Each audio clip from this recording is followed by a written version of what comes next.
Now it's time to welcome our next guest, Jeff Small, president of Arbor Financial Services in Melbourne, Florida. He is best-selling author of the book, Turning Financial Planning Right Side Up. He's also brand ambassador for our very own retirement income store and a frequent guest host on this very show, The Income Generation. Jeff, thanks for taking the time to be here with us today. Hey, it's great to be here, David. I appreciate you saying that. I know you don't really mean it, though, because I know you like it a lot better when you're sitting on my side of the desk interviewing other people versus being interviewed. But I need to know, what do you make of this whole topic about trust? Why is it that studies today seem to be showing that people have less and less trust for each other? They have less and less trust. The media is the easy part, but for virtually all types of institutions, let's talk about that. What's your take on it? Well, I think that, trust, the era of mistrust that we're living in is synonymous with the era of disrespect. And it really starts from the top, from leadership in government and various media platforms. We see a continued disinformation campaign. We see activism. We don't really see objectivity. And so people are smart enough to know today with the internet age that basically that the truth just isn't being told correctly, and everybody has an agenda. And so we have to get back to what I call a neutral or objective media presence to reestablish the connection or the belief in media, because nobody believes in media today. Okay, fair enough. Now, you said at the beginning, and you kind of threw me off with this. You said it's got to do something to do with respect, and that's great. But it almost sounds like you're going a little soft on me, Jeff. Like you're getting a little PC, a little politically correct. What do you mean by respect? Well, there's continual disrespect from both political parties. Misinformation by the news media is very disrespectful. The country's been divided, and so now we're living in this age of division. So I call it the era of no respect or disrespect, because nobody respects each other. And certain groups politically and socially can't even look at each other or talk to each other the same way anymore because of what's happening from the top down. And it all begins with media and leaders in government. And are you noticing what I noticed in politics? But it seemed like traditionally the conservatives were always blamed for being angry. And I think anger takes disrespect to a whole other level. I can say to you, I think your ideas are stupid. But when you're really, really angry about it, that's a whole other story. But it seems today that, the liberal portions of our country tend to be more angry than anybody else. I mean, are you picking up on this also? It's almost like a virus where I find that Republicans can talk about openness and ideas and see cross-pollination and working together in unity. It's the Democrats that I see, even as the clients that I work with. If I tell them I voted Republican, they'll walk right out the door and won't talk to me ever again. They just immediately label me. So we have to get back to respecting each other. And for some reason, the left is completely intolerable, and I see the right being significantly more tolerable and open-minded to working with everybody, no matter what your persuasion is. So we've got to get rid of this disrespect. But the level of disrespect in the media is absolutely outrageous in terms of what happens, what they choose to promote. And that's why ratings are dropping, and folks are looking for alternative media today. Radio shows, off-brand media platforms are thriving because they want to get to the networks, and people are cutting the cable. They're cutting the cable. You heard Robert Kiyosaki talking about even, YouTube. He loves YouTube because things he says cannot be taken out of context. You watch the entire YouTube video and you get the entirety of the essence of what somebody's trying to say. So it's interesting because most people are really not extreme. Most people are more centrist. There's so many people I talk about that are, maybe they're socially a bit more liberal. Not necessarily completely liberal, but they're socially a bit more liberal, but they're fiscally conservative. But yet, in 30 seconds we have left, the politicians seem to be going to the polarities. And that's part of what's really hurting this the most, is it not? Well, it really is. I mean, the political side of the equation is completely fractured, completely broken. I think the aliens have to land on the front lawn of the White House to pull everybody together. I mean, that's kind of where we are today. Yeah.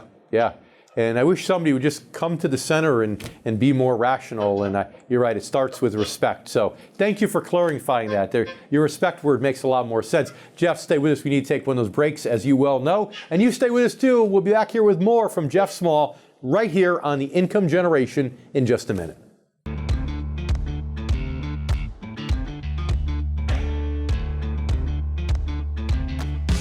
Now it's time to welcome back Jeff Small, president of Arbor Financial Services in Melbourne, Florida, and brand ambassador of our very own retirement income store. Jeff, thanks for sticking around. Thank you, David. So I remember the conversation we had not too long ago when I approached you over the telephone and I said, I need a favor. I really would love you to be brand ambassador for the retirement income store. And you didn't hesitate for a second. You jumped right up and yes, I'm 100%, I'm in, and loved it. So you're the perfect person for me to ask this question to then.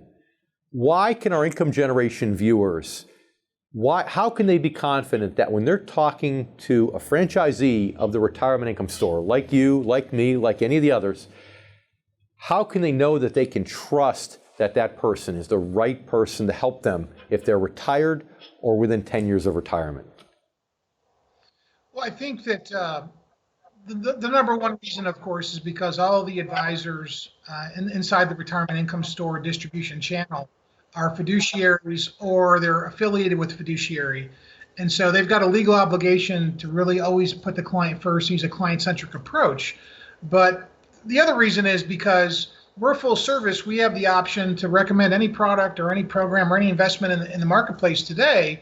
But what we want to do is really tailor something that's financially and legally correct. And the retirement income store does that because it shows retirees and pre-retirees how to maximize their income when the entire industry in financial services completely ignores the creation of income. And so when we show our potential clients these differences, the epiphany comes into play, and the trust is easily created because they know that there's a missing component to their life. Well, we're taking income, we're producing income through interest and dividends without touching principal. Most advisors are giving income to their retired clients. They're just using the withdrawal method. So we got a minute left in this segment. Tell us why the withdrawal method, I should say, is something that can't be trusted if you're retired or nearing retirement. Well, that's called the 4% rule, and it kind of went away after 2008. But if you're using a specific withdrawal requirement and you're invested in stocks in the market, it could be in long positions, you're putting your potential at risk substantially. Your money's at risk because if the market drops and you're pulling out income, you're taking out more money. But it affects your net rate of return long term. And one bad market year completely ruins the party financially. So that's not an income strategy, that's a growth strategy, David. We need to take another break. We come back. I want to talk to you more about this concept, Jeff. So please stay with us. And you stay with us too. We'll be right back here with more coming up in just a moment on the Income Generation.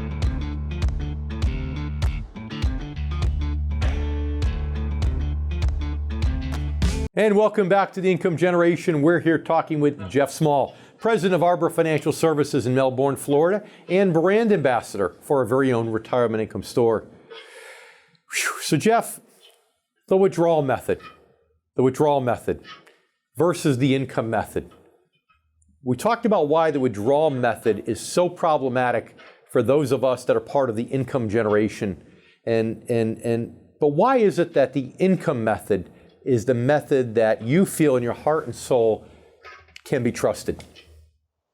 Well, the income method is the correct position today because of the stage of the market cycle, the stage of the demographic cycle, the stage of all the cycles that affect the markets should point everybody towards income. But fortunately, Dave, to some of the points you said earlier, the retirement income store demystifies why you should have income versus why you should be accumulation centric and create income from being accumulation oriented. You can't have an income plan and be invested in the market or be long in the market or have exposure to risk. That doesn't work. It only works 50% of the time. And so if you look at the various market cycles, even a layperson can see, oh, gee, that is incorrect. Fortunately, though, the retirement income store demystifies that and solves that problem with clarity for a consumer to see the difference. And because a lot of these things are investing by contract, the income itself with many of these things is actually consistent. I wouldn't say it's insured, but it's assured. So people can feel confident that income's not going to end. But why do I want to keep my principal intact? Gee, Jeff, that sounds great that I can get, all this income, but I don't want to keep my principal intact. I want to spend it down. I don't have children. I don't care about it. Tell our viewers why they might just want to keep that principal intact for later years. Well, their perspective on money is going to change dramatically from age 60 to age 70, from age 70 to age 80. And at age 80, 65-year-old people say, you know what, Jeff, I don't want to have any money by the time I'm 85. And I tell them that's the worst mistake they could ever make, because at 85, that's where they're going to need it. They're going to spend the most amount of money in their entire life in the last 2 years of their life on health care potentially. And so you want to have as much money as possible. But to your earlier point, David, when we look at the accumulation side of the equation and we're creating income, the 4% rule, which a lot of your viewers will know, you're putting yourself in a position where you're not going to have any money by utilizing that role for money, because you're cannibalizing the resource. You're not sustaining the enough earnings to withdraw what you're potentially consuming, and that doesn't work. It doesn't work mathematically at this stage at all. Yeah, and you could probably agree, but most convalescent homes you've ever been in visiting others are a place that none of our viewers ever wants to live. So if you can't spend your own money to keep yourself with full-time home health care in the comforts of your home for your final years, well then, heck, what's money worth if you can't do that and have that type of freedom? So Jeff, as usual, it's my pleasure. You're a great friend. It's so good to have you on the show. Thank you. And you stay with us. We'll be back here in a moment with more coming up on The Income Generation.